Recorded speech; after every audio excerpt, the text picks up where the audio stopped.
जैसा कि हम देखते हैं कि आजकल भारत की ऑडियंस जो है वो दो पार्ट में बट गई है।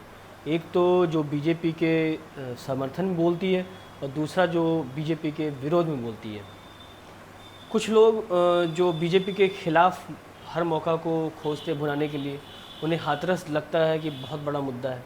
और कुछ लोग जिन्हें लगता है कि कांग्रेस के खिलाफ बोलने का मौका मिले तो वो राजस्थान चले जाते हैं बारह के गैंगरेप पे बोलने के लिए। अब आज हम विश्लेषण करेंगे और ये जानने की कोशिश करेंगे और ये बताएंगे भी आप लोगों को कि हाथरस का जवाब 12 नहीं हो सकता। कुछ लोग हैं, कुछ मित्र हैं हमारे जो फेसबुक पे हमसे पूछ रहे हैं, चाहे हमारे कुछ रिश्तेदार भी हैं, पूछ रहे हैं कि भाई आपने तो हाथरस पे बहुत तगड़ी खिलाफत की थी, फिर आप राजस्थान पे चुप क्यों हो गए? अच्छा सवाल था। हाथरस का जवाब कभी भी 12 नहीं हो सकता है। हाथरस में जो हुआ वो सिर्फ दुर्भाग्यपूर्ण नहीं था। प्रशासन, सरकार, सबों ने मिलके पूरे परिवार का शोषण किया है। उस लड़की का बलात्कार हुआ या नहीं हुआ ये चर्चा का विषय हो सकता है।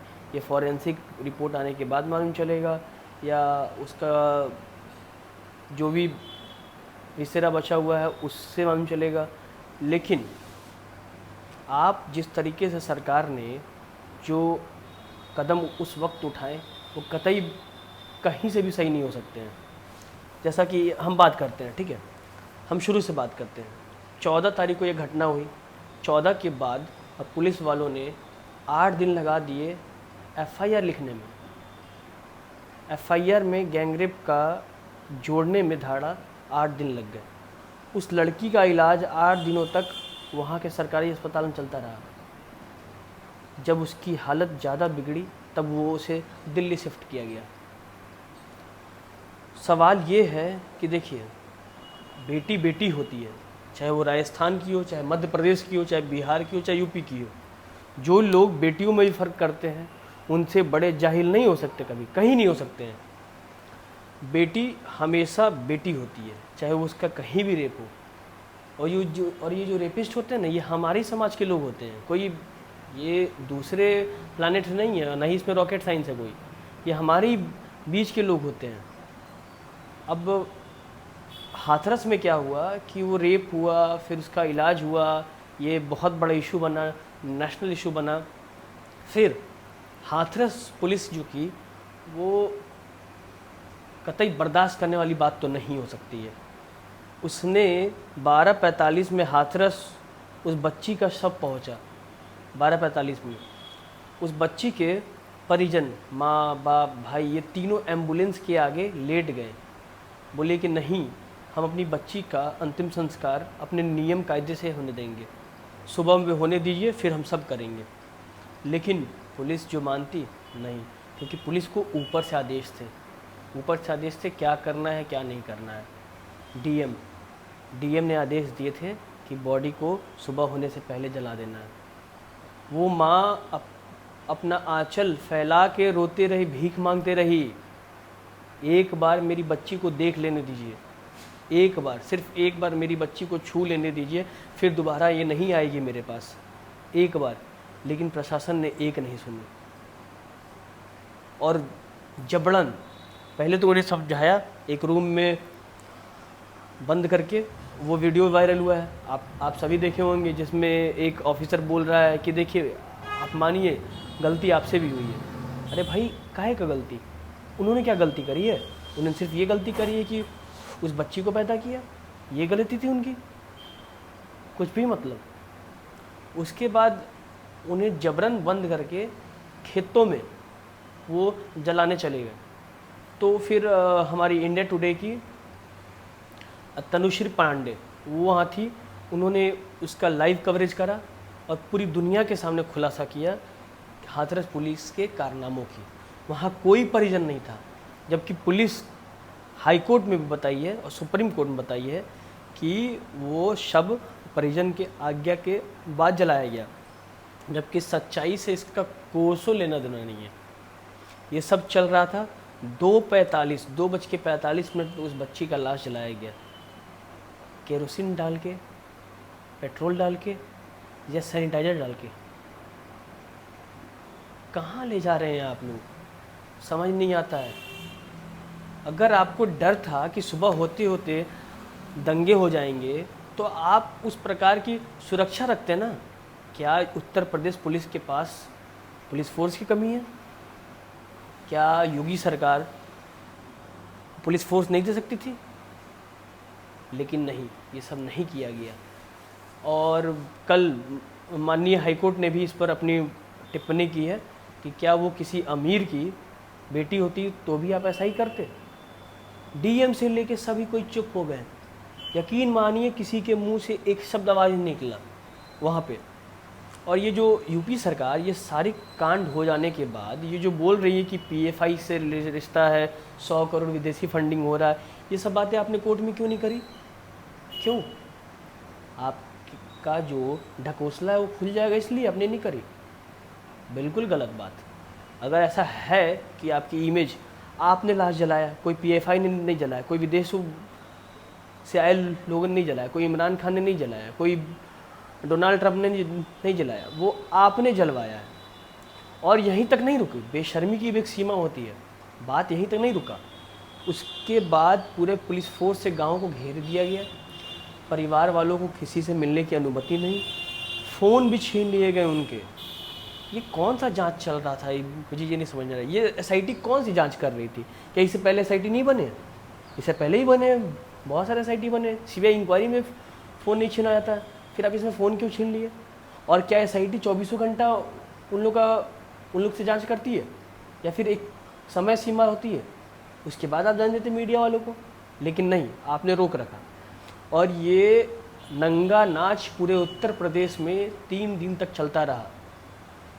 हम ये कैसे मान लें कि मुख्यमंत्री योगी आदित्यनाथ जी को इस बात की भनक नहीं थी और डीएम खुद सारे फैसले ले रहा था? ये कतई विश्वसनीय नहीं है, ये विश्वास नहीं किया जा सकता है। ऊपर से वो डीएम का एक वीडियो वायरल होता है जिसमें वो कहते हुए नज़र आते हैं कि 2-3 दिन में मीडिया चली जाएगी, आधे चले गए, आधे अगले सुबह चले जाएंगे, फिर रहना तुमको यहीं है, हमको इसलिए बयान मत पलटो। भाई आप क्या कर रहे हो? आप धमका रहे हो। उस परिवार के साथ पहले ही इतना गलत हो चुका है, ऊपर से आप धमका रहे हो। ये कहाँ से सही है? और सबसे बड़ी बात ये कि कुछ लोग इतने बड़े समर्थक हैं कि भाई रेप कांड को भी वो लोग डिफेंड करने पहुंच जाते हैं, ठीक है, वो लड़की का जान गया है या नहीं गया? कुछ लोग आ गए इस थ्योरी के साथ कि उसका प्रेम प्रसंग था, ये किया वो किया। अरे प्रेम प्रसंग भी रहेगा तो उसमें सेक्स करने की अनुमति लेना होता है। आपके पास कोई प्रेमिका है या आपके पास कोई प्रेमी है, आप ज़बरदस्ती नहीं कर सकते उसके साथ। और ये हकीकत कभी छुप नहीं सकता कि वो लड़की इस दुनिया में नहीं रही, उसके पीछे क्या कारण रहे, क्या उसका कोई अपराध ही नहीं है? ये लगातार मीडिया को रोका गया। और एक बात, राहुल गांधी और प्रियंका गांधी क्यों दिल्ली से हाथरस आए, क्यों नहीं वो राजस्थान गए? ये बहुत बड़ा सवाल है। हाथरस वो इसलिए आए क्योंकि पुलिस और प्रशासन और पूरी सरकार पीड़ित परिवार को कैद करके रखा था और डरा धमकाया जा रहा था उसको, इसलिए वो आए। और कुछ लोग बोलते हैं कि रेप पे राजनीति नहीं होना चाहिए। अरे क्यों नहीं होना चाहिए रेप पे राजनीति? हम कब बदलेंगे अपनी सोच? रेप पे राजनीति होना चाहिए, नौकरी पे होना चाहिए। आखिर हम कब तक चुप बैठेंगे? बस एक कैंडल मार्च जला के आ जाएंगे, हो गया ख़त्म हो गया। एक हम किस तरफ बढ़ रहे हैं भाई? बस वही प्राइम टाइम शाम में आएगा, बीजेपी सपा पे आरोप लगेगी, सपा बसपा पे, फिर कांग्रेस आप पे, आप कांग्रेस पे। लेकिन जिम्मेवारी कब तय होगी? रेप कहीं भी हो सकता है, क्योंकि आस पड़ोस के लोग, गांव के लोग, यही लोग करते हैं रेप। अक्सर जितने भी रेप केसेज आए हैं उसमें यही हुआ। हाँ, कुछ चुनिंदा केस में आया कि कोई लड़की बाहर गई कहीं काम करने या कहीं गई तो उसको जबरन उठा लिया गया, वो कहीं कहीं आया। कब तक? रेप कहीं भी हो सकता है, लेकिन उसके बाद अपराध कहीं भी हो सकता है, लेकिन उसके बाद पुलिस प्रशासन और सरकार का क्या रवैया होता है, वो सवाल खड़े करता है। राजस्थान में क्या हुआ, 12 में 2 नाबालिग लड़कियों को 3 शहर घुमाया, उठा के ले गए। अब पुलिस का कहना है कि मजिस्ट्रेट के सामने 64 के तहत उन दोनों लड़कियों ने अपना बयान दर्ज करवाया, जिसमें उन्होंने कहीं भी नहीं कहा कि हमारे साथ रेप हुआ है, और मेडिकल टेस्ट भी हैं, उसमें भी रेप की पुष्टि नहीं हुई है। देखिए यहाँ पे रैंडमली 2 या 3 दिन बाद हो गया है टेस्ट, वहाँ पे 10 दिन बाद उस लड़की का लिया गया टेस्ट, तब तक तो कोई चांस ही नहीं है, रेप की पुष्टि हो नहीं सकती है। लेकिन यहाँ पे हुआ, उसके बावजूद राजस्थान के मुख्यमंत्री अशोक गहलोत जी ये बात बोलते रहे। बीजेपी को किसने रोका है? बीजेपी आए और बात करे पीड़ित परिवारों से, क्या मसला है, क्या नहीं है, सरकार आपके साथ अच्छा कर रही है, नहीं कर रही है, ये सब। वहाँ क्या हुआ कि रेप मान लीजिए हुआ भी, अभी कुछ बातें साफ नहीं हो पाई है, तो वहाँ पे पुलिस के पास उसके परिवार जन गए, तो उस पर बात हुआ, उस पर एक्शन लिया गया, उस पर FIR हुआ। हाँ, वो बाद में छूट गए, लेकिन उसको रखते भी तो रखते कैसे? लड़कियां खुद मजिस्ट्रेट के सामने अपना स्टेटमेंट रिकॉर्ड कराईं, तो फिर वही मजिस्ट्रेट कैसे नहीं उन लोगों को बेल देगा? ये बड़ा सवाल है। तो राजस्थान के मुख्यमंत्री ने किसी को रोका नहीं और उन्होंने कार्रवाई भी करी, पर यूपी में ऐसा नहीं था। इन दोनों में फ़र्क समझिए आप। और अभी एक दिन पहले बहुत ही दुर्भाग्यपूर्ण घटना हुई, एक पुजारी जी को जिंदा जला दिया गया, कोई ज़मीन हड़पना चाह रहा था उस केस में। ये बहुत ही निंदनीय है। जो हमें रास्ता दिखाते हैं उन्हें हम इस तरह से अगर उनके साथ ऐसा करते हैं, बहुत गलत है। इंसान इंसान होता है, चाहे ब्राह्मण हो, चाहे दलित हो, चाहे कोई भी कास्ट हो, इंसान इंसान होता है।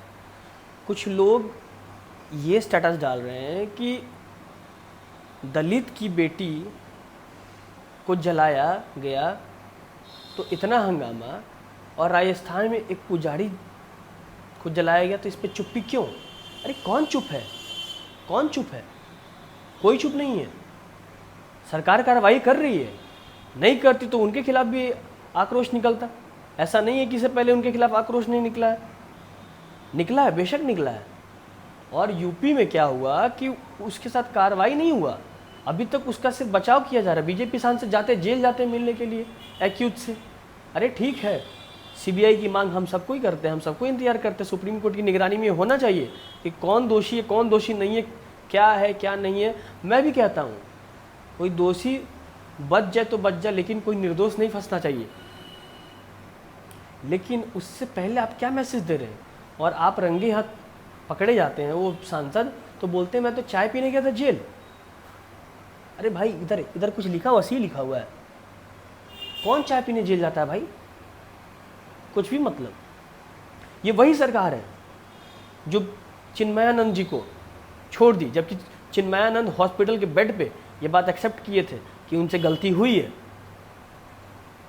वो एक लॉ की स्टूडेंट थी। आज देखिए, आज ही सुबह में अखबार मैंने पढ़ा कि वो लड़की अपने बयान से पलट गई है। अगर आप इतना शोषण करोगे तो कोई भी मजबूर हो जाएगा।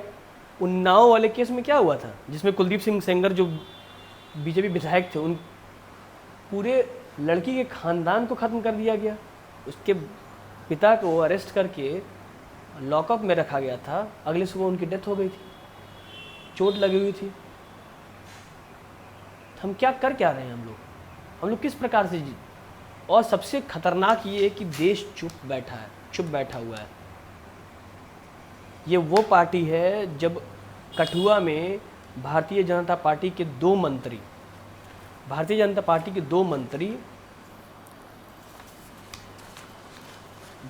होते हैं। एक ministry of commerce and industry Chandra Prakash Ganga, and एक होते हैं ministry of forest Chaudhary Lal Singh. ये दो ऐसे मंत्री हैं जो 8 साल की आसिफा का रेप हुआ था। चूँकि उसका नाम आसिफा था, मैं यहाँ पे बोलना चाहूँगा, मैं यहाँ पे जोड़ देना चाहूँगा, चूँकि उसका नाम आसिफा था, ये चौधरी लाल सिंह और चंद्र प्रकाश गंगा, ये दोनों भारतीय जनता पार्टी के कोटे से जम्मू कश्मीर में मंत्री थे। ये दोनों उस रैली में भाग लिए और भाषण दिए, जो एक्यूज़ जो भी थे, जो भी जिनके ऊपर आरोप लगा था, उनके समर्थन में। ये कहाँ तक सही है? और उसी समय उन्नाव भी चल रहा था, और उसी समय हरियाणा बीजेपी के अध्यक्ष सुभाष बराला, उनके बेटे विकास बराला दिन दहाड़े वर्णिका कुड्डू, एक सीनियर आईपीएस ऑफिसर की बेटी वर्णिका कुड्डू को उठाने का प्रयास करते हैं। वो लड़की भागे भागे पहुंचती है पुलिस थाने पे, अब बोलती है कि मुझे उठाने का प्रयास किए इन्होंने। उसके खिलाफ़ कोई कार्रवाई नहीं होती है। बहुत दिन बाद कार्रवाई होती है, अरेस्ट होते, लेकिन फिर छूट जाते हैं। और सब पर बीजेपी आला कमान चुप बैठता है। क्यों? आप अच्छी पार्टी है, बहुत हुआ महिलाओं पे अत्याचार, फिर मोदी सरकार, कोई आपसे जाति दुश्मनी नहीं है, लेकिन सबसे बड़ी बात कि आप इन घटनाओं पे कुछ बोलोगे, कार्रवाई करोगे सर, तो आपके पार्टी के छोटे छोटे कार्यकर्ताओं तक ये मैसेज जाएगा कि नहीं, इस प्रकार की चीज़ों पे आला कमान कभी समर्थन नहीं देगा, इसलिए हमें इन सब चीज़ों से बचना चाहिए। तो ये रवैया जो होता है, ये ख़राब रवैया है, और बारह को कभी कंपेयर नहीं कर सकते हैं उसके साथ। देखिए, रेप होता है, चाहे कहीं भी हो, उसका जो पीड़ा होता है वो अंदर से इंसान टूट जाता है, अंदर से। वो हम और आप नहीं समझ सकते, जिनके साथ हुआ है सिर्फ वही जान सकते हैं। हम और आप सिर्फ बोल सकते हैं, उसके अलावा कुछ नहीं। कोई भी सरकार हो, उसको ज़रूरत है कि उस पर बोले, उस पर कार्रवाई करे, ना कि उसको बचाए। तो मैं आशा करता हूँ कि मेरा ये वीडियो आपको पसंद आएगा। बहुत सारी चीज़ें जो आपके मन में शंका होगी वो दूर हुई होगी। और जो लोग ये जानना चाहते थे कि मैं क्यों चुप हूँ 12 पे, मैं क्यों नहीं पूछ रहा राहुल गांधी क्यों नहीं गए, राहुल गांधी थानागाजी गए थे 2019 में। 2019 में वहाँ पे रेप हुआ था, उस समय कांग्रेस की सरकार थी, फिर भी राहुल गांधी गए थे। मैं राहुल गांधी की तारीफ़ नहीं कर रहा हूँ, लेकिन ये इसके लिए बहुत हिम्मत चाहिए कि अपनी सरकार के कार्यकाल में हुए कोई घटना में ही वापस जाने का। अभी तक हाथरस में कहाँ कोई पहुँचा? कोई नहीं पहुँचा, कोई मंत्री नहीं पहुँचा बीजेपी का, ना राज्य स्तरीय मंत्री, ना केंद्र स्तरीय मंत्री, कोई नहीं पहुँचा उसका दुख दर्द बांटने। तो राजनीति होनी चाहिए इन बातों पे। अगर सरकार प्रशासन अगर चुप रहे और इस प्रकार का रवैया करे, तो राजनीति इस पर होनी चाहिए, बेशक होनी चाहिए। बेटियां हमारी हैं, तो फिर हम नहीं बोलेंगे तो कौन बोलेगा? राहुल गांधी नहीं बोलेंगे तो कौन बोलेगा? वो मुख्य विपक्ष के नेता हैं। अगर सरकार का ये रवैया रहेगा तो वो बोलेंगे ही बोलेंगे। आज वो बोलेंगे तभी तो पूरे देश की नज़र उस पर पड़ेगा, तभी तो प्रेशर पड़ेगा योगी सरकार पे। कोई भी सरकार हो, उस पर प्रेशर पड़ेगा। आज किसी भी कांग्रेस रूलिंग स्टेट में कोई घटना होता है तो क्या बीजेपी प्रोटेस्ट नहीं करती है? क्या वहाँ राजनीति नहीं होता है? क्या निर्भया समय में राजनीति नहीं हुआ था? जबकि उस समय की सरकार ने हर वो कदम उठाए थे जिससे निर्भया को बचाया जा सके। उसे सिंगापुर तक भेजा गया था। और ये हाथरस की बेटी के साथ क्या हुआ? जिंदा रहते तो बलात्कार हुआ, बलात्कारियों ने किया, उसके मरने के बाद सरकार और प्रशासन ने किया बलात्कार। क्या वो सही था? जिस प्रकार से उसके लाश को आधा रात में लावारिस लाश की तरह जला दिया गया पुलिस सिक्योरिटी में, क्या वो सही था? कभी सही नहीं हो सकता। सोचिएगा ज़रूर। दिमाग भगवान ने आपको भी दिया है सोचने के लिए, समझने के लिए। ये मेरा पहला वीडियो था। उम्मीद करता हूँ आपको अच्छा लगा होगा। आप लाइक करें, सब्सक्राइब करें और बेल आइकन का बटन दबाएं। जल्द ही हम आएंगे अपने दूसरे किसी वीडियो के साथ, दूसरे किसी मुद्दे पे चर्चा के साथ। तब तक के लिए नमस्कार।